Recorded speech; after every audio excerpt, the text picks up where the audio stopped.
ভাসমান সবজি চাষে আমার উপকার হচ্ছে, আমার সমাজের উপকার হচ্ছে। ওই ধানের সময় ধান ফসল করি, আর বাকলার সময় ওই শুকনো মৌসুমি বাকলাই করি। আমি এই আগে যখন প্রথম এই ভাসমান বেড তৈরি করছি, সালে আমার আর্থিক খুব সমস্যা ছিল।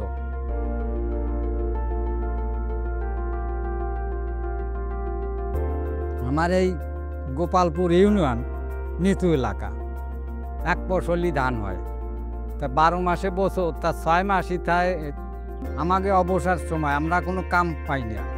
তবে আমরা কি করলাম, আমরা ওই ভাসমান বেড কচুরিপানা, প্রচুর কচুরিপানা আমাকে এলাকায়, এই কচুরিপানা দিয়ে আমরা ভাসমান বেড তৈরি করলাম।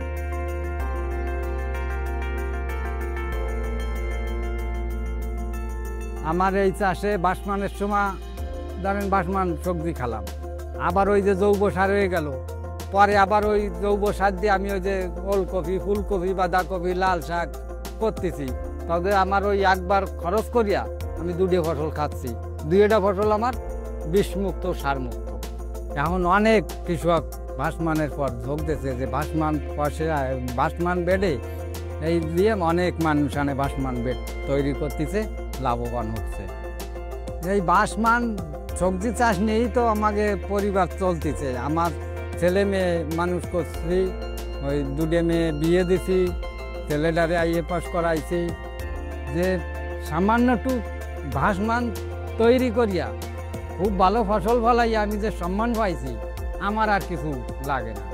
এই যে হচ্ছে সমাজের ন্যায় বিচার।